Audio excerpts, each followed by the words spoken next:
사사기 18장 1절에서 31절입니다. 사사기 18장 1절에서 31절. 제 성경이 구약성경 392쪽입니다. 앞에 PPT에도 나오는데 우리 한 절씩 이렇게 교도하겠습니다. 그때 이스라엘에 왕이 없었고 단지파는 그때 거주할 기업의 땅을 구하는 중이었으니 이는 그들이 이스라엘 지파 중에서 그때까지 기업을 분배받지 못하였습니다.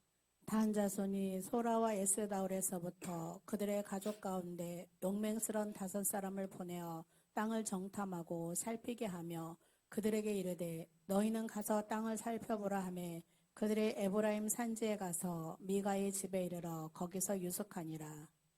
그들이 미가의 집에 있을 때 그 레위 청년의 음성을 알아듣고 그리로 들어가서 그에게 이르되 누가 너를 이리로 인도하였으며 내가 여기서 무엇을 하며 여기서 무엇을 얻었느냐 하니 그가 그들에게 이르되 미가가 이러이러하게 나를 대접하고 나를 고용하여 나를 자기의 제사장으로 삼았느니라 하니라. 그들이 그에게 이르되 청하건대 우리를 위하여 하나님께 물어보아서 우리가 가는 길이 형통할는지 우리에게 알게 하라 하니 그 제사장이 그들에게 이르되 평안히 가라. 너희가 가는 길은 여호와 앞에 있느니라 하니라. 이에 5사람이 떠나 라이스에 이르러 거기 있는 백성을 본즉 염려 없이 거주하며 시돈 사람들이 사는 것처럼 평온하며 안전하니 그 땅에는 부족한 것이 없으며 부를 누리며 시돈 사람들과 거리가 멀고 어떤 사람과도 상종하지 아니함이라. 그들이 소라와 에스다올에 돌아가서 그들의 형제들에게 이르매 형제들이 그들에게 묻되 너희가 보기에 어떠하더냐 하니 이르되 일어나 그들을 치러 올라가자. 우리가 그 땅을 본즉 매우 좋더라. 너희는 가만히 있느냐? 나아가서 그 땅을 얻기를 게을리하지 말라. 너희가 가면 평화로운 백성을 만날 것이요 그 땅은 넓고 그곳에는 세상에 있는 것이 하나도 부족함이 없느니라. 하나님이 그 땅을 너희 손에 넘겨 주셨느니라 하는지라. 단지파의 가족 중 600명이 무기를 가지고 소라와 에스다롤에서 출발하여 올라가서 유다에 있는 기랏 여아림에 진치니 그러므로 그곳 이름이 오늘까지 마한에 다니며 그곳은 기랏 여아림 뒤에 있더라. 우리가 거기서 떠나 에브라임 산지 미가의 집에 이르니라. 전에 라이스 땅을 정탐하러 갔던 5사람이 그 형제들에게 말하여 이르되 이 집에 에봇과 드라빔과 새긴 신상과 부어 만든 신상이 있는 줄을 너희가 아느냐. 그런즉 이제 너희는 마땅히 행할 것을 생각하라 하고 5사람이 그쪽으로 향하여 그 청년 4사람의 집 곧 미가의 집에 이르러 그에게 문안하고 단 자손 600명은 무기를 지니고 문 입구에 서니라. 그 땅을 정탐하러 갔던 5사람이 그리로 들어가서 새긴 신상과 에봇과 드라빔과 부어 만든 신상을 가져갈 때에 그 제사장은 무기를 지닌 600명과 함께 문 입구에 섰더니 그 5사람이 미가의 집에 들어가서 그 새긴 신상과 에봇과 드라빔과 부어 만든 신상을 가지고 나오매 그 제사장이 그들에게 묻되 너희가 무엇을 하느냐 하니 그들이 그에게 이르되 잠잠하라 내 손을 입에 대라 우리와 함께 가서 우리의 아버지와 제사장이 되라 내가 한 사람의 집의 제사장이 된 것과 이스라엘의 한 지파 한 족속의 제사장이 되는 것 중에서 어느 것이 낫겠느냐 하는지라. 그 제사장이 마음에 기뻐하여 에봇과 드라빔과 새긴 우상을 받아가지고 그 백성 가운데로 들어가니라. 그들이 돌이켜서 어린아이들과 가축과 값진 물건들을 앞세우고 길을 떠났더니 그들이 미가의 집을 멀리 떠난 때에 미가의 이웃집 사람들이 모여서 단 자손을 따라 붙어서 단자손을 부르는지라. 그들이 얼굴을 돌려 미가에게 이르되 내가 무슨 일로 이같이 모아가지고 왔느냐 하니 미가가 이르되 내가 만든 신들과 제사장을 빼앗아 갔으니 이제 내게 오히려 남은 것이 무엇이냐 너희가 어찌하여 나더러 무슨 일이냐고 하느냐 하는지라. 단자손이 그에게 이르되 내 목소리를 우리에게 들리게 하지 말라. 노한자들이 너희를 쳐서 내 생명과 내 가족의 생명을 잃게 할까 하노라 하고 단 자손이 자기 길을 간지라. 미가가 단 자손이 자기보다 강한 것을 보고 돌이켜 집으로 돌아갔더라. 단자손이 미가가 만든 것과 그 제사장을 취하여 라이스에 이르러 한가하고 걱정 없이 사는 백성을 만나 칼날로 그들을 치며 그 성읍을 불사르되 그들을 구원할 자가 없었으니 그 성읍이 베르흐 가까운 골짜기에 있어서 시돈과 거리가 멀고 상종하는 사람도 없음이었더라. 단 자손이 성읍을 세우고 거기 거주하면서 이스라엘에게서 태어난 그들의 조상 단의 이름을 따라 그 성읍을 단이라 아니라 그 성읍의 본 이름은 나이스였더라. 단 자손이 자기들을 위하여 그 새긴 신상을 세웠고 모세의 손자요 게르솜의 아들인 요나단과 그의 자손은 단 지파의 제사장이 되어 그 땅 백성이 사로잡히는 날까지 이르렀더라. 함께 읽겠습니다. 하나님의 집이 실로에 있는 동안에 미가가 만든 바 새긴 신상이 단 자손에게 있었더라. 아멘. 하나님의 말씀입니다. 네, 이제 사사기 말씀이 이제 거의 끝나가는데 연말까지 이렇게 이제 진행하고 마지막 주에는 이제 내년 2024년도 비전에 대해서 같이 말씀을 이렇게 나눌까 그런 마음으로 기도하고 있습니다. 하나님께서 이 사사기 말씀을 진행하면서 첫 번째 주신 마음은 마음을 잘 지키고 또 내가 있는 곳에 하나님이 하나님과 함께 있으라는 이런 마음을 너무 강하게 주셨습니다. 오늘 기도 제목이 지금 내가 있는 곳이 은혜의 자리입니다. 이런 기도 제목을 주셨는데 여러분이 사시는 그 집 가정 또 여러분이 정말 아내와 남편 그리고 자녀들 부모님과 또 형제 자매들 그리고 여러분이 다니는 직장 그리고 여러분이 사는 그 삶의 그 터전 지경 그것이 얼마나 신앙생활을 하는데 중요한지 모릅니다. 오늘 그 말씀을 이렇게 나눌까 합니다. 믿음의 성도들이 마지막 가는 곳 어딘지 다 아시죠? 마지막 가는 곳 하나님의 나라 천국 그 천국을 그리면 아주 그냥 빨리 가고 싶으시죠? 그냥 감격에 쌓여서 나는 그곳을 빨리 가야지. 저도 그렇습니다.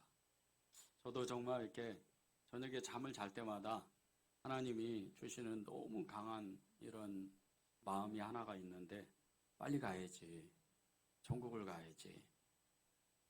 여기서 무슨 큰 영화를 누리고 부를 누리고 정말 편안한 어떤 평온한 삶을 살아서 여기가 좋사오니 이것이 아니고 또 그렇다고 너무 가난하고 너무나 힘들게 살고 지쳐서 어쩔 바를 알지 못해서 빨리 그곳에 가서 영원히 영생의 삶을 살아야 되겠다. 그런 마음도 아닙니다. 저는 천국에 가려고 하는 첫 번째 이유는 제가 너무나도 사랑하는 그분이 거기에 계시는 거예요. 그러니까 그분 만나러 가는 거예요. 물론 제 안에도 계시지만 궁극적으로 제가 그분의 이름을 부르고 그분을 만나는 것은 하나의 그 단편적인 모습입니다. 완전히 그분을 알 수가 없어요. 그분을 완전히 알려면 거기를 가야 돼요. 그분의 나라, 그분이 계신 곳에 그분의 보좌 앞에 가야 그때 완전히 열리는 거예요. 사실 우리가 아는 것은 부분적으로 알고 부분적으로 우리가 믿는 거예요. 완전히 알 수는 없어요. 왜? 우리는 죄를 안고 있기 때문입니다. 우리는 어쩔 수 없이 우리 안에 너무나 큰 이 죄악의 씨앗이 계속해서 자라나고 나무가 자라서 열매가 맺어지는 죄의 열매 덩어리예요. 그러다 보니까 하나님을 전체로 알 수가 없어요. 우리가 아무리 큰 성공을 하고 아무리 화려한 삶을 살고 편안한 삶을 살고 아무리 깨끗한 마음을 가지고 있어도 하나님 앞에서는 그 자리에서 죽을 수밖에 없는 하나님은 너무나도 위대하신 분이고 너무나도 거룩하신 분이에요. 그래서 우리가 그 나라를 가야 되는 거예요. 그 나라에 가야 우리가 그분의 실체를 알고 그분의 그 믿음을 고백하고 사랑을 고백할 수가 있는 겁니다. 우리가 정말 여기서 은혜 받았습니다. 은혜의 삶을 삽니다. 하나님을 사랑해 알았습니다. 그리고 우리는 믿음을 받았습니다. 이것은요, 사실 하나님 입장에서 보면 억만 분의 1도 안 되는 거예요. 완전히 알 수는 없어요. 거기를 가야 알아요. 많은 사람들이요, 믿음의 많은 증인들이 그래서 천국을 소망한 거예요.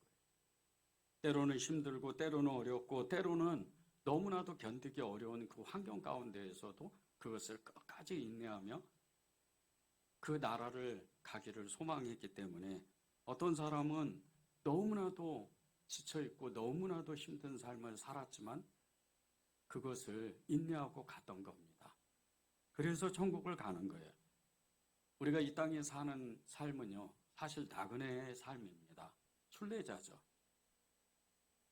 여러분이 한 지역에서 어느 집에서 어느 또 도시에서 그곳에서 10년, 20년, 30년 또 때로는 평생 사는 분도 계시지만 사실 그곳은요, 잠깐 거쳐가는 그 등산할 때 보면 높은 뭐 한 5,000m, 뭐 6,000m, 8,000m 에베레스트 이런 산에 가면 베이스 캠프가 몇 개가 있잖아요. 중간 거착지예요. 잠깐 쉬었다 가는 거예요.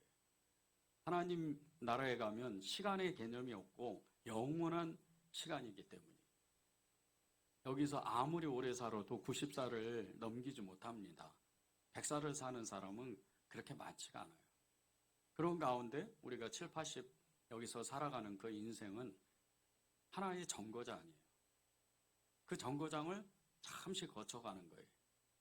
그런데 이 땅에서 순례자로 나그네로 살면서 우리가 정말 잊지 말아야 되는 것, 신앙생활하면서 믿음으로 살면서 잊지 말아야 되는 것이 여러분이 사시는 그곳이라는 거예요. 그곳이 너무 중요하다는 거예요.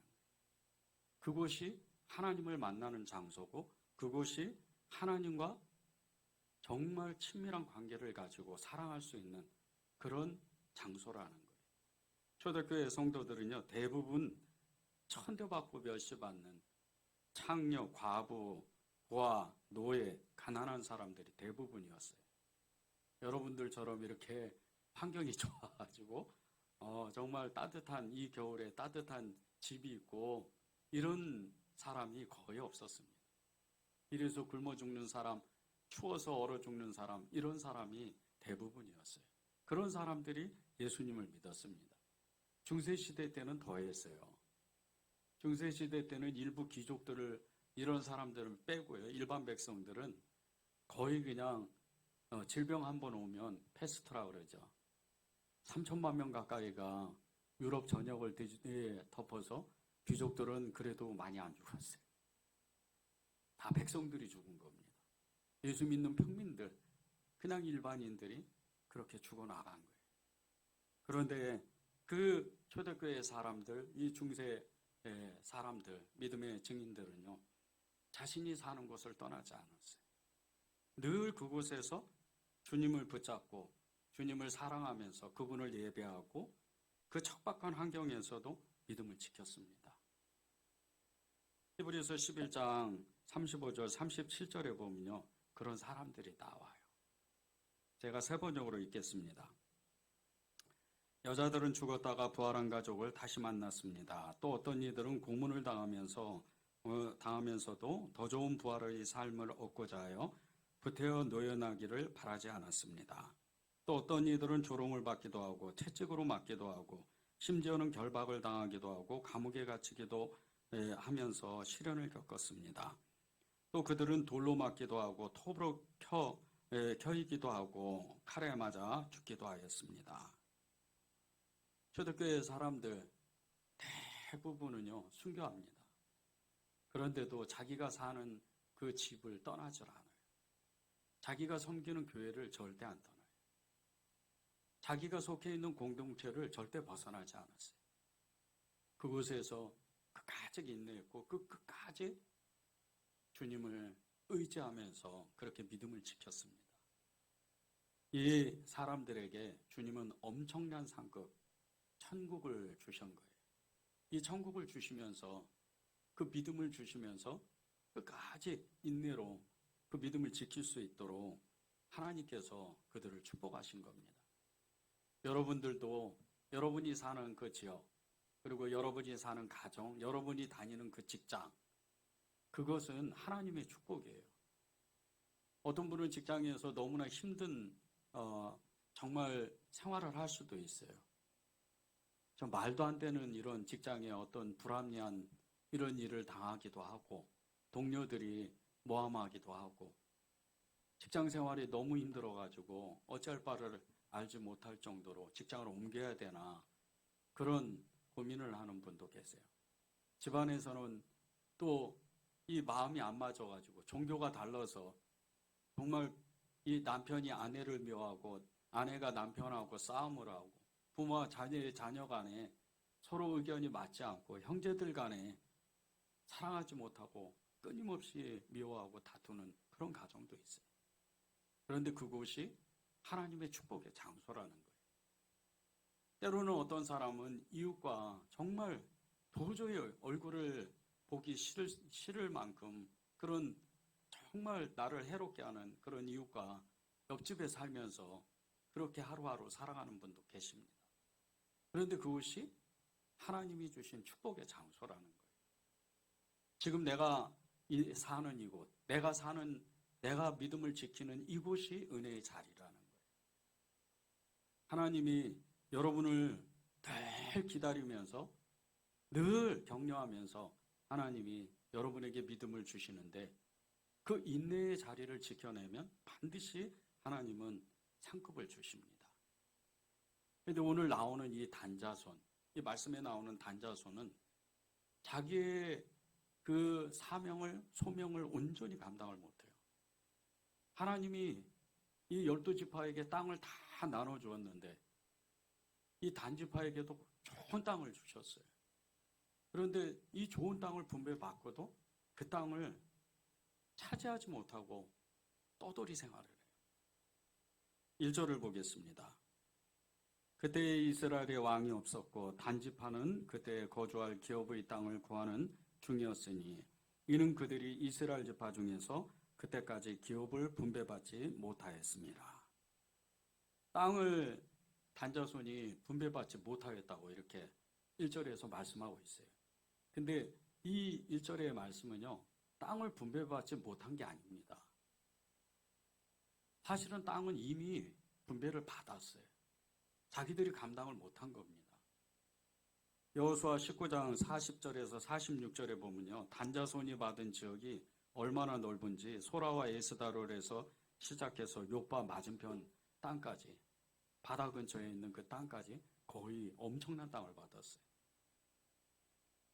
그런데도 자기들이 받았던 이 단자손이 받았던 땅을 감당하지를 못하는 거예요. 그 땅을 들어가서 전쟁을 치르고 그 땅을 점령하면 되는데, 그리고 편안히 살면 되는데 그러질 못하는 거예요. 하나님이 내어주셨는데도 그 땅을 가지지를 못하는 거예요. 이 이스라엘 지파들이요, 사실은 이 12지파 중에 그 숫자를 계산할 때, 유다 지파서부터 숫자를 계산할 때 유다 다음으로 많은 사람들이 이 단지파 사람들이에요. 무려 62,700명이나 됐어요. 그런 엄청난 숫자를 가지고도 이 가나안 땅을 정복을 못해요. 하나님이 내어주신 그 축복의 땅을 받지를 못하는 거예요.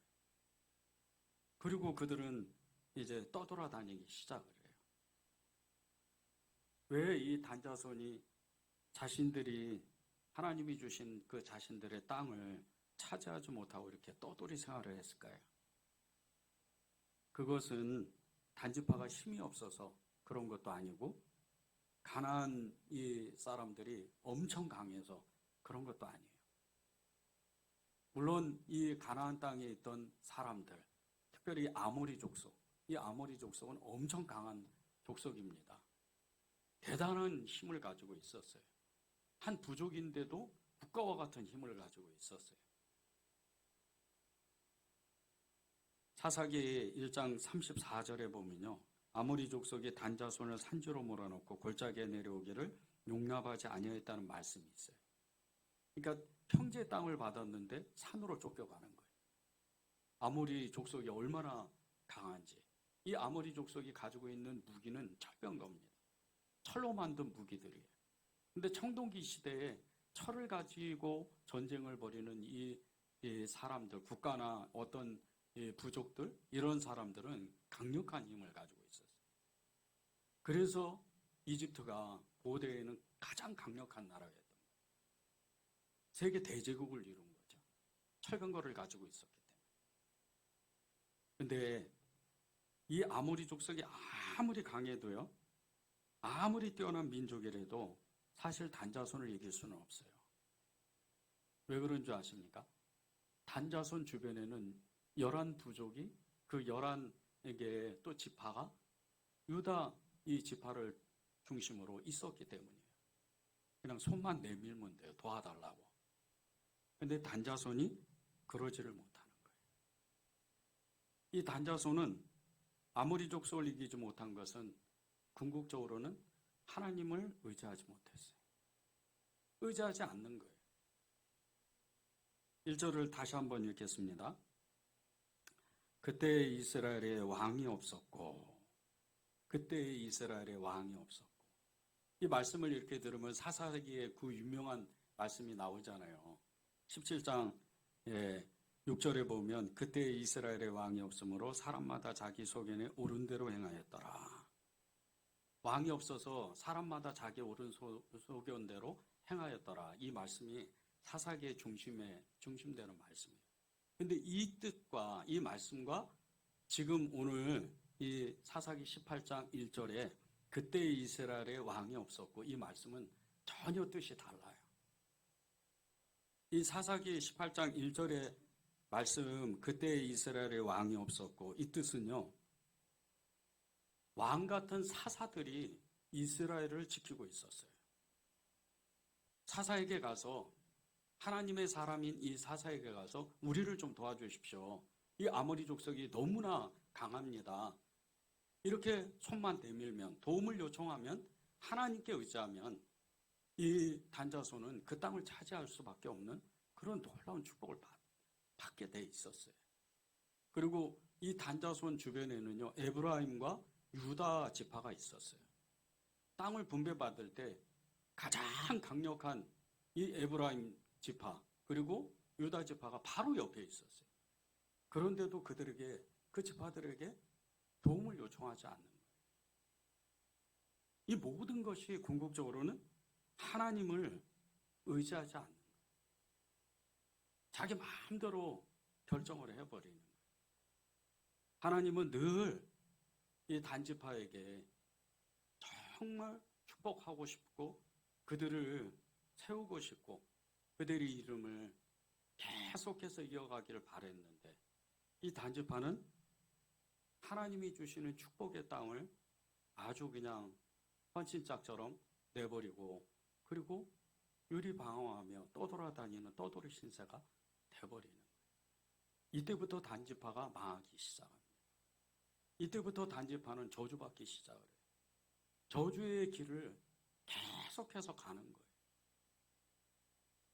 2절부터 32절 1절까지요. 이 단지파의 행적을 보면 우상숭배로 시작해가지고 협박과 폭력, 약탈 이것을 계속 반복된 삶을 살아요. 우리가 지금 조금 아까 이 성경을 18장 성경을 읽은 것처럼 그렇게 계속 그들은 협박을 일삼고 폭력적이고 그리고 약탈하면서 그런 삶을 사는 거예요. 2절에서 6절에 보면요. 이 단지파가 5명의 정탐꾼을 뽑아서 그리고 이제 북쪽으로 보내요. 그런데 가는 길에 에브라임 지파에 이 미가의 집을 거쳐서 들어갑니다. 왜 또 그 미가의 집을 갔는지는 모르겠어요. 근데 이 미가의 집을 지나가면서 거기서 그 이 가정 제사장인 이 레위 사람을 만나는 거예요. 이 사람이 모세의 손자입니다. 우리 30절에 이제 이따 나와요. 근데 이 사람을 보고 그 사람을 나중에 빼앗아 버려요. 미가한테서.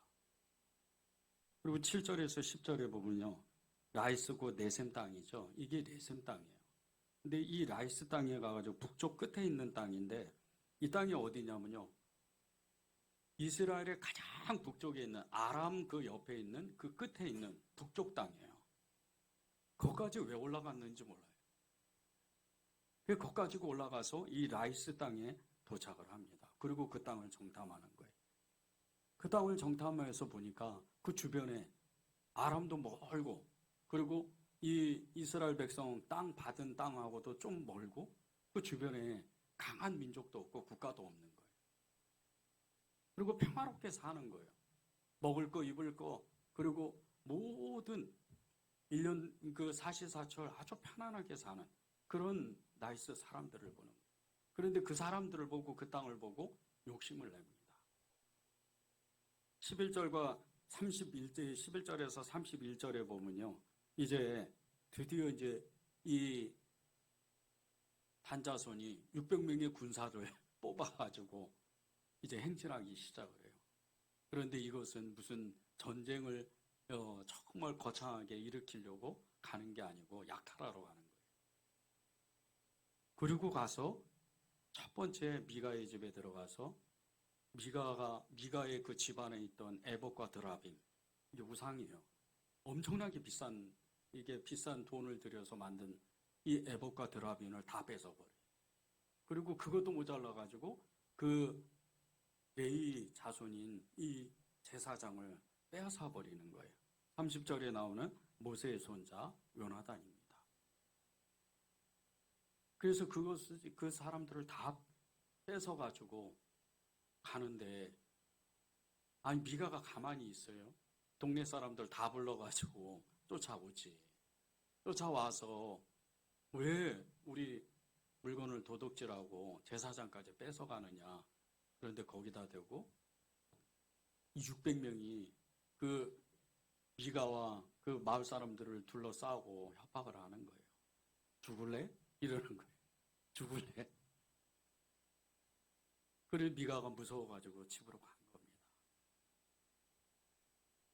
하나님이 주신 축복을 버려버리고 그 땅을 버려버리고 이 단자손이 결정한 것은 그냥 시정 잡배처럼 그렇게 살려고 그냥 그런 불량배처럼 살려고 결정을 하는 거예요. 그래서 늘 협박을 하는 거예요. 그리고 약탈하고 그리고 끝내는 어떻게 돼요? 이 라이스 땅에 가서 평안하게 사는 이 라이스 땅의 남녀노소 그 아이들까지 다 죽여버려요. 이게 단자손의 모습이에요. 하나님을 버려버리니까 하나님이 지금 내가 너희들에게 주는 이 땅에서 살아라. 이 땅을 차지해라. 그렇게 명령하셨는데 그것을 거부해버리니까 우상숭배하고 협박과 폭력 그리고 약탈의 삶을 사는 거예요. 우리도요. 하나님이 주시는 이 삶의 터전, 특별히 여러분의 가정, 그리고 여러분의 형제들, 여러분의 부모님들, 자녀들, 여러분의 직장 동료들, 여러분의 삶의 그 터전, 그곳에서 주님과 내가 친밀하고 주님과 함께 내가 살지 않으면 우리는 어쩌면 하나님을 잊어버리고 세상 사람들과 똑같은 가치관으로 살아갈 수밖에 없다는 거예요. 우리의 모습이 그런 모습이라는 거예요. 여러분 중에 직장 동료 때문에 굉장히 힘들어하는 분도 계실 거예요. 이 사람은 좀 없어졌으면 좋겠다. 이 사람하고 좀 만나지 않았으면 좋겠다. 이웃하고도 말을 섞기도 얼굴을 보기도 싫어하는 그런 사람도 있을 수가 있어요. 여러분이 사랑하는 형제들 중에서도 정말 나하고 의견이 안 맞아서 정말 너무나 만나기가 버거운 그런 형제도 있을 수가 있습니다. 여러분의 자녀 중에서도 너무나 속을 새기고 정말 이루 말할 수 없는 얘를 어떻게 해야 되나 그럴 정도로 그런 분도 계실 거예요. 그런데 그것이 축복입니다. 그곳에서 주님과 함께 그 문제들을 하나하나 해결해야 돼요. 그렇지 않고는 여러분이 다른 곳에 가서 다른 직장이나 또 어디 다른 사람을 만나거나 형제를 안 만나고 몇 년 동안 아예 그냥 상종도 안 하고 연락도 안 하고 그렇게 살아가면 그 문제가 풀어지지가 않아요. 특별히 형제들은요, 너무나 어려운 관계에 있는 형제는 한 번 딱 틀어주면 거의 평생토록 만나지를 못해요. 여러분은 그리스도인이에요. 하나님의 자녀입니다. 하나님이 주신 땅이 있어요. 지경이 있어요. 하나님의 사명이 있는 곳이 있어요. 그곳에서 여러분이 믿음을 지켜야 되고 여러분이 그곳에서 하나님의 그 이름을 드러내야 돼요. 이 단자손이요, 이제 그렇게 하나님이 주신 축복을 헌신짝처럼 내버리고 나서 그리고 나서 여기서 끝나는 게 아니에요. 이 단자손이 라이스 땅을 차지하기는 하는데 단에서 브엘세바까지 이스라엘 전체예요. 항상 이스라엘 땅은 단에서 브엘세바 이렇게 얘기를 해요. 그러니까 단이 제일 끝에라는 뜻이에요. 그렇게 이제 이름을 얻었지만 이 단자손은 그 라이스 땅, 이 레셈 땅이죠. 이 레셈 땅에서 저주받기 시작을 해요. 우상 숭배를 끊임없이 합니다. 그런데 이 단자손이 우상 숭배했던 이 죄가 계속해서 사람만 바뀌지 민족이 바뀌고 어떤 이런 지파만 바뀌는 것뿐이지 이 우상 숭배의 죄는 계속 이어져요. 열왕기상 12장 28절 29절에 이런 말씀이 있어요. 이에 계획하고 두 송아지를 만들어 무리에게 말하기를 너희가 다시는 예루살렘에 올라갈 것이 없도다. 이스라엘아, 이는 너희를 애굽 땅에서 인도하여 올린 너희의 신들이라 하고 하나는 베델에 두고 하나는 단에 둔지라. 이 일이 죄가 되었으니 이는 백성들이 단까지 가서 그 하나에게 경배함이더라. 이렇게 말하는 사람이요, 북이스라엘의 첫 번째 왕이었던 여로보암이에요. 이 여로보암이 이 단의 꼭대기까지 올라가가지고 우상을 거기다 세워놔요. 그리고 예루살렘 가지 말라는 거예요. 북이스라엘 사람들에게. 여기서 제사 지내라. 여기서 예배드려라. 그런데 그들이 제사 지내고 예배드리는 그 대상이 누굽니까? 하나님이 아니에요. 우상들이에요. 이 단의 죄가 계속해서 이어지는 거예요. 그런데 또 여기서 끝나지도 않아요. BC 721년에 북이스라엘이 아수르에 의해서 망합니다. 근데 이때 망할 때 북이스라엘의 사람들 대부분을 이 아수르 사람들이 잡아가요. 그런데 북쪽에 가장 끝쪽에 이스라엘 끝쪽에 있던 이 단 자손들은요 거의 다 아예 그냥 몰수를 해가버리는 거예요. 그래서 그때부터 단 자손의 이름이 사라지기 시작을 해요. 그리고 요한계시록까지 갑니다.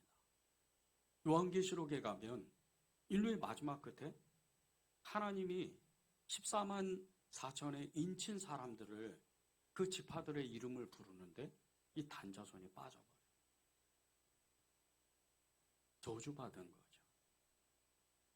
하나님이 주신 이 지경을 그 땅을 감당하지 못해서 끝내 오랜 세월이 지나서 하나님의 이름에서 생명책에서 아예 사라지는 거예요. 요한계시록 7장 4절 8절에 보면요. 14만 4천의 12지파의 그 인침을 하나님의 인침을 받은 사람들이 나오는데 이 단지파 대신에 레위지파가 들어갑니다.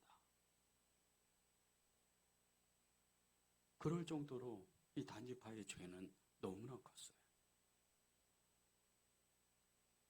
여러분이 지금 사는 그곳, 여러분의 가정, 여러분의 그 직장, 여러분의 삶의 터전, 그곳이 하나님의 은혜의 장소예요.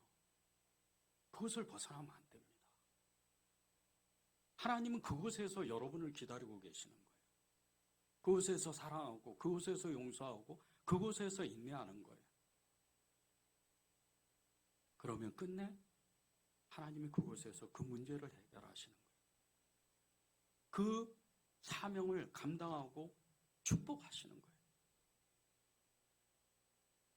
우리가 살고 있는 곳, 가정, 직장, 삶, 그 삶의 터전, 나 혼자서는 정말 감당하기 힘든 어떤 가정의 문제, 부모와 자식, 형제와 형제 사이,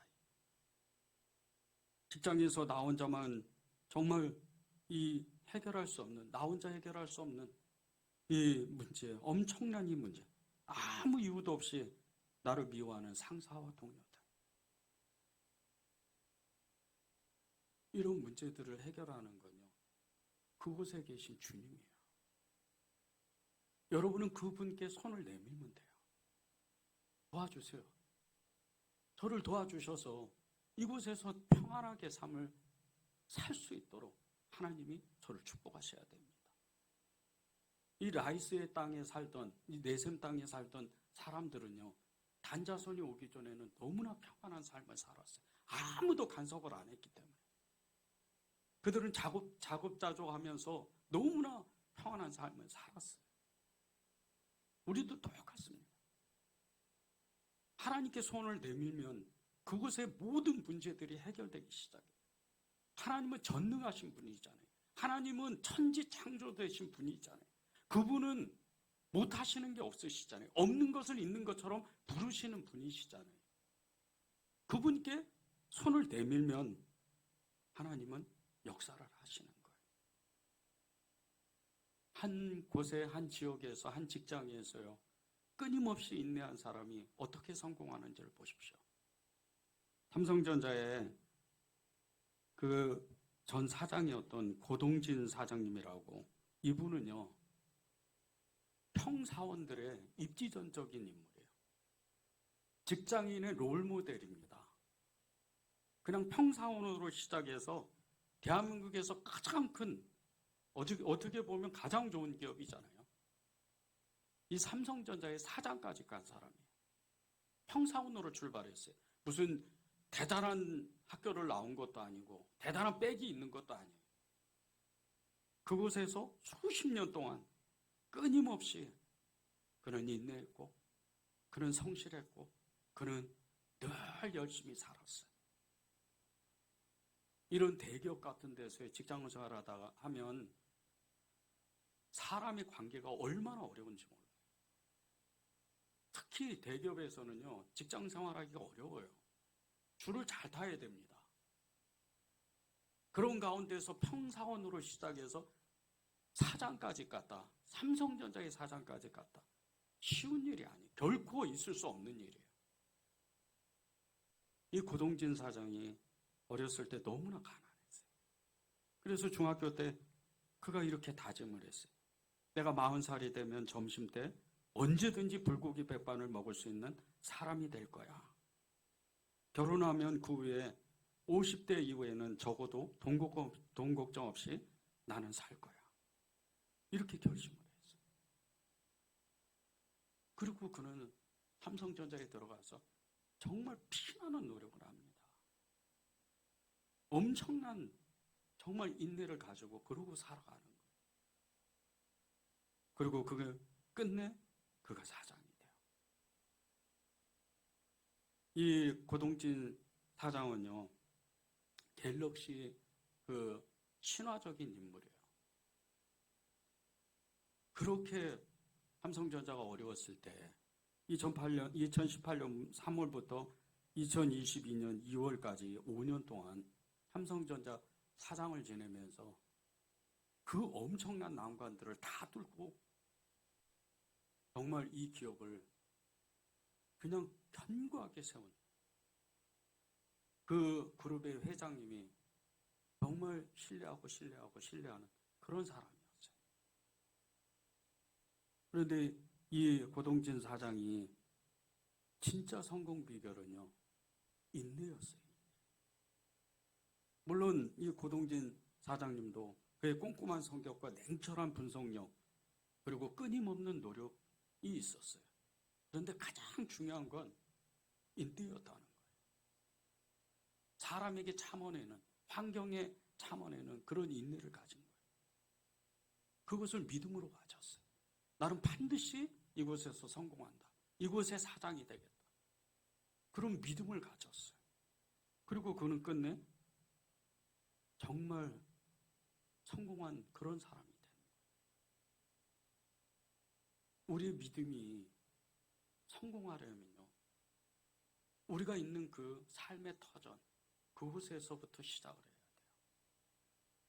여러분의 지경이 자꾸 넓어지고 그 높이와 깊이와 넓이와 길이와 그 측량할 수 없는 하나님의 은혜를 체험하려면요, 이루 말할 수 없는 평온한 삶을 살려면 여러분이 지금 사는 그곳에서, 여러분이 다니는 그 직장에서 거기서부터 출발하는 거예요.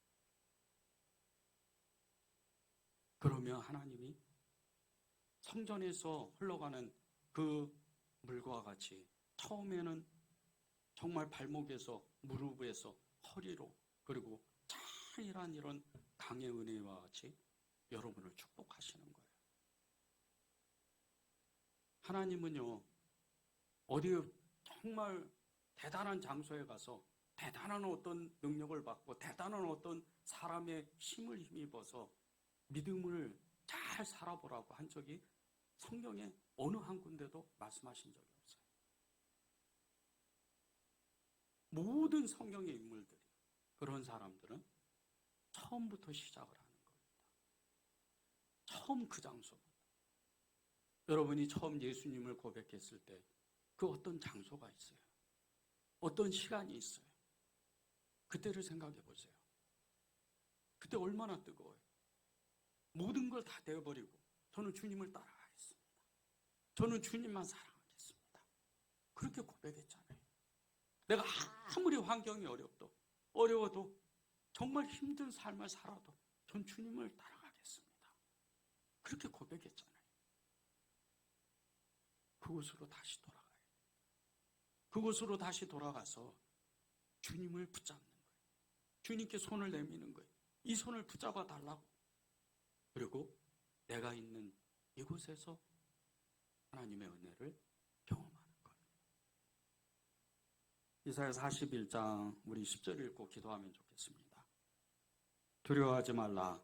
내가 너와 함께함이라. 놀라지 말라. 나는 내 하나님이 됨이라. 내가 너를 굳세게 하리라. 참으로 너를 도와주리라. 참으로 나의 의로운 오른손으로 너를 붙들리라. 주님은 여러분의 손을 붙잡고 싶어 하세요. 여러분을 이끌고 싶어 하세요. 그리고 여러분을 편안하게 살게 하고 싶어 하세요. 그분께 손을 내미시십시오. 우리 기도하겠습니다.